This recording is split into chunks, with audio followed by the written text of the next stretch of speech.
Les profondeurs marines représentent l'un des derniers grands mystères de notre planète, des vastes étendues encore largement inexplorées qui abritent une diversité stupéfiante de créatures. De l'obscurité des abysses aux eaux gelées des régions polaires, ces environnements extrêmes sont le foyer de formes de vie aussi étranges que fascinantes. Cet épisode explore la richesse et la variété des habitants des fonds marins de la Terre, plongeant dans les profondeurs pour découvrir des créatures qui défient notre imagination et élargissent notre compréhension de la vie sur Terre. Des abysses abyssaux aux écosystèmes hydrothermaux, en passant par les récifs coralliens et les plaines abyssales, nous explorerons les habitats uniques où ces êtres évoluent, ainsi que les adaptations extraordinaires qui leur permettent de prospérer dans des conditions souvent extrêmes. De la découverte de nouvelles espèces à la compréhension de leur rôle crucial dans l'équilibre écologique des océans, cette vidéo offre un aperçu captivant de la diversité et de la complexité des habitants des fonds marins de notre planète. Soyez prêts, un voyage captivant dans cet univers nous permettra de démêler les mystères jusqu'ici bien gardés. Regardez jusqu'à la fin pour découvrir de quoi il s'agit. Qui est Joe Rogan ? Joe Rogan est un personnage assez polymorphe, principalement connu pour ses multiples rôles dans les médias et divertissements contemporains. Voici un aperçu de ses diverses activités et contributions dans le monde scientifique. Rogan est surtout célèbre pour son podcast The Joe Rogan Experience, qui a débuté en 2009. Le podcast est devenu l'un des plus populaires au monde, attirant une large audience grâce à son format long et décontracté où Rogan discute de divers sujets avec ses invités, qui vont des scientifiques et experts en santé aux comédiens, artistes et personnalités publiques. Il est connu pour ses opinions franches et sa capacité à discuter de sujets controversés de manière ouverte. En outre, Rogan a une longue carrière dans le stand-up comedy et il est connu pour son style de comédie brute et sans compromis. Ses spectacles abordent souvent des sujets controversés et il est reconnu pour sa capacité à captiver le public avec son énergie et son humour incisif. Rogan est également un commentateur de sport de combat, en particulier pour l'Ultimate Fighting Championship, UFC. Son expertise dans le MMA et son style de commentateur franc et passionné en ont fait une figure emblématique de ce sport. Par ailleurs, Rogan a également joué dans plusieurs films et séries télévisées, bien que sa carrière d'acteur ne soit pas aussi marquante que ses autres activités. Il a notamment joué dans des films tels que The Zookeeper, Here Comes the Boom et Jay and Silent Bob Strike Back. Rogan est connu pour exprimer ses opinions politiques et sociales, bien que ses positions soient souvent difficiles à catégoriser dans un seul camp. Il se décrit lui-même comme politiquement ambigu et est souvent critique à la fois des positions de gauche et de droite. Cela lui a valu une base de fans diversifiée, mais a également suscité des critiques de la part de certains secteurs. Les profondeurs marines, un monde plein de créatures surprenantes. Les profondeurs marines abritent une variété incroyable de créatures fascinantes et parfois étranges, adaptées à des environnements extrêmes où la pression est élevée, la lumière est rare et les ressources sont limitées. Nous allons découvrir ensemble quelques exemples de ces créatures. Tout d'abord, nous avons les abysses. Les abysses, ou zones abyssales, sont parmi les endroits les plus profonds des océans. Ils abritent des créatures comme le poisson fantôme, Ateleopodidae, qui a des organes bioluminescents pour attirer sa proie. On y trouve également des céphalopodes étonnants comme le calmar géant Architeuthis, qui peut atteindre des tailles énormes et est connu pour ses apparitions mystérieuses. Passons aux abysses hydrothermaux. Ces écosystèmes se trouvent près des dorsales océaniques où des sources hydrothermales crachent de l'eau chaude et des minéraux. Des créatures uniques, telles que les vers tubulaires géants, dits Riftia pachyptila, vivent dans ces environnements extrêmes, se nourrissant des bactéries qui prolifèrent autour des cheminées hydrothermales. Et si on s'intéressait aux poissons des grands fonds ? Allez, vous n'êtes pas sans savoir que les poissons des grands fonds, comme le poisson ogre ou l'ophiiforme, utilisent souvent des tactiques de chasse inhabituelles, comme des leurres lumineux ou des mâchoires extensibles pour attraper leur proie dans les ténèbres des profondeurs. En outre, les fonds marins sont remplis d'invertébrés abyssaux.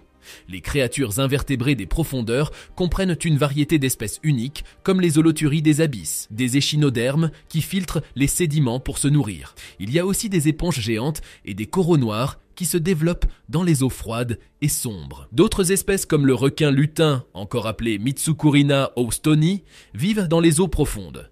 Ils sont adaptés à ces environnements sombres et froids et ont des caractéristiques physiques distinctes, comme un long museau et des dents pointues. Ces exemples ne représentent qu'une petite fraction de la diversité des créatures qui habitent les profondeurs marines. Ces environnements restent largement inexplorés et de nouvelles espèces sont régulièrement découvertes, ce qui rend les profondeurs marines toujours aussi mystérieuses et intrigantes pour les scientifiques et les amateurs de vie marine. Quel est le rôle de la NASA dans cette exploration? Récemment, des scientifiques ont aperçu des créatures, jamais vues auparavant, se cachant à plus de 4 km de profondeur dans l'océan au large de la côte ouest de l'Australie. L'équipe de recherche est partie de Darwin, dans le nord de l'Australie, et a pris la direction de l'ouest, traversant une zone de gigantesques volcans sous-marins dont les sommets affleurèrent des profondeurs à 2 endroits appelés l'île de Noël et les îles Cocos. L'équipe a ensuite fait demi-tour, terminant le tour à Fremantle, sur la côte sud-ouest de l'Australie. Ils ont utilisé des caméras spécialement conçues pour résister aux pressions immenses des profondeurs de l'océan. Les caméras sont descendues de plus de 3 miles, traversant une couche entre 183 et 914 mètres, connue sous le nom de zone crépusculaire, puis descendant dans les profondeurs sombres et inquiétantes en dessous. L'équipe a découvert des centaines d'espèces précédemment non identifiées lors de leur expédition. L'une d'entre elles, une anguille aveugle encore sans nom, a une peau gélatineuse lâche qui lui donne l'air d'avoir pu provenir du nez qui coule d'un bambin ou de la poitrine d'un astronaute, comme dans le film Alien. Plus étrange encore, elle donne naissance à des petits vivants au lieu de pondre des œufs. Ce n'est qu'une des centaines de nouvelles espèces identifiées par l'équipe, à la fois dans les profondeurs de l'océan et dans la zone crépusculaire. Une autre créature qui a stupéfié les scientifiques a été surnommée le poisson tripode, qui se tient sur 3 longues nageoires qui ressemblent aux jambes d'un trépied. Les poissons tripodes sont hermaphrodites, ce qui signifie qu'ils ont à la fois des organes reproducteurs mâles et femelles, tous deux parfaitement fonctionnels. Ainsi, bien qu'ils ne puissent pas se reproduire avec eux-mêmes, n'importe quel poisson tripode peut se reproduire avec n'importe quel autre poisson tripode. Un tour évolutif qui pourrait faire rougir Darwin. D'autres découvertes sauvages en haute mer ont inclus ce qui pourrait être l'animal le plus long du monde, une sorte de méduse filamenteuse apparentée à la physalie appelée siphonophore, qui a des cordes qui s'étirent et spiralent sur plus de 46 mètres, plus longue qu'une baleine bleue. Le siphonophore a été trouvé à plus de 2000 pieds de profondeur dans un canyon sous-marin au large de la côte ouest de l'Australie. Il semble que les animaux des eaux australiennes soient aussi étranges que ceux sur sa masse terrestre. Au début de l'exploration du fond, tant de nouvelles créatures stérifiantes, aux crocs acérés, luminescentes et abyssales sont découvertes année après année, et il y en aura certainement plus identifiées à l'avenir, car pas moins de 80% des océans de la Terre n'ont pas encore été explorés. Nous en savons plus sur les surfaces de notre Lune et de Mars que sur ce qui se cache dans les eaux qui recouvrent 70% de la surface de la Terre. Joe Rogan, le comique, commentateur et animateur de l'un des podcasts les plus populaires au monde, a exprimé son étonnement devant le potentiel fou de ces profondeurs inexplorées, appelant l'océan une grande et belle soupe de monstres, et les scientifiques semblent être d'accord, et apparemment aussi la NASA. Mais la NASA est plus intéressée par ce qui se passe encore plus profondément sous la surface, dans des conditions qui pourraient imiter celles sur d'autres planètes.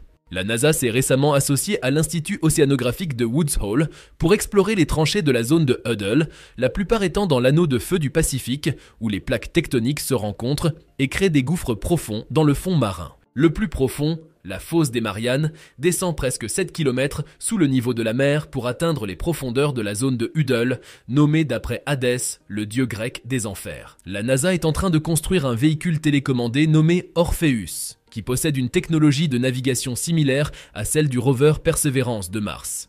Il tentera de cartographier le paysage marin presque alien de ces profondes tranchées océaniques et le potentiel de vie là-bas. Ce n'est pas la première fois que les scientifiques essaient d'envoyer un véhicule dans les enfers. En 2014, des scientifiques de l'Institut océanographique de Woods Hole ont envoyé un véhicule appelé Nerus à 6,2 miles de profondeur dans la fosse chromatique près de la Nouvelle-Zélande.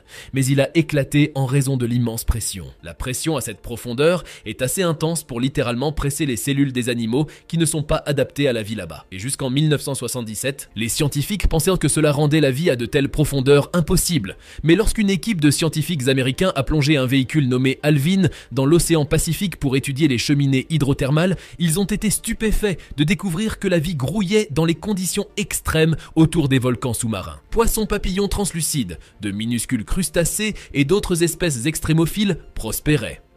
Les scientifiques qui étudiaient les organismes découvriront plus tard que ces créatures possèdent des enzymes spéciaux appelés piézolites qui aident à renforcer les membranes cellulaires pour les protéger de l'écrasement sous les pressions extrêmes.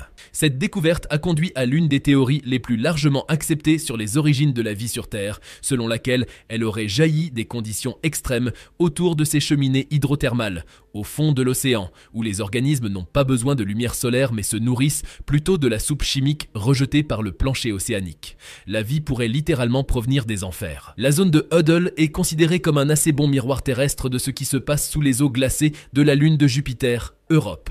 Sous sa surface gelée se trouve un océan d'eau salée dont la profondeur varie entre 65 et 160 km de profondeur, et alors que la lune de Jupiter a seulement la moitié du diamètre de la Terre, on estime qu'elle contient plus du double de la quantité d'eau de tous les océans de la Terre réunis.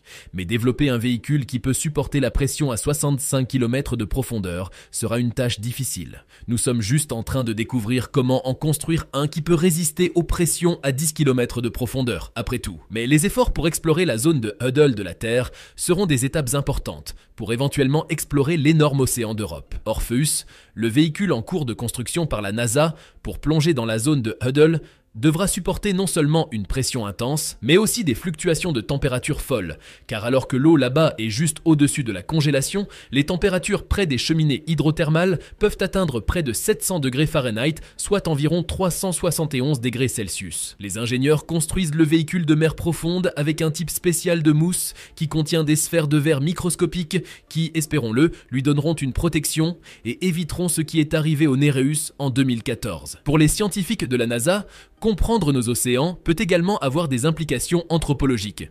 Récemment, des scientifiques ont découvert un barrage de pêche en pierre au large de l'Alaska datant de plus de 11 000 ans. Les barrages de pêche sont des pièges construits pour attraper des poissons, des murs placés à des endroits où lorsque la marée est haute, les poissons peuvent nager, mais lorsque la marée descend, ils ne peuvent pas revenir. Un barrage de pêche vieux de 11 000 ans en Alaska signifie que les humains ont traversé le détroit de Bering plus de 1000 ans plus tôt que précédemment pensé. À cette époque, le niveau de la mer était également d'environ 125 mètres plus bas qu'aujourd'hui. En explorant les océans autour des côtes, il sera fascinant de voir quels autres types de preuves nous trouverons pour l'installation humaine et la technologie. En 2017, la NASA a également lancé un programme appelé la science et l'exploration biogéochimique systématique sous-marine analogie, un nom encombrant avec l'acronyme plus conscient et approprié de SUBSEA. L'objectif de SUBSEA est de réunir les domaines de l'exploration spatiale et océanique. Il y a eu 2 missions jusqu'à présent, toutes deux près des cheminées hydrothermales dans l'océan Pacifique. Les missions sont des précurseurs de la mission prévue de la NASA en 2023 pour envoyer un rover au pôle sud de notre Lune pour étudier la glace près d'un cratère là-bas. Alors que l'objectif d'envoyer un rover dans les profondeurs d'Europe peut être encore loin, ces missions sont des étapes importantes vers la compréhension de la logistique de comment y parvenir. Le mot de fin. On arrive à la fin de cet épisode. Merci d'être resté jusque-là. Si vous avez aimé la vidéo, n'oubliez pas de la liker, de la partager et si vous êtes nouveau sur la chaîne, activez la cloche de notification pour ne pas rater nos prochaines publications.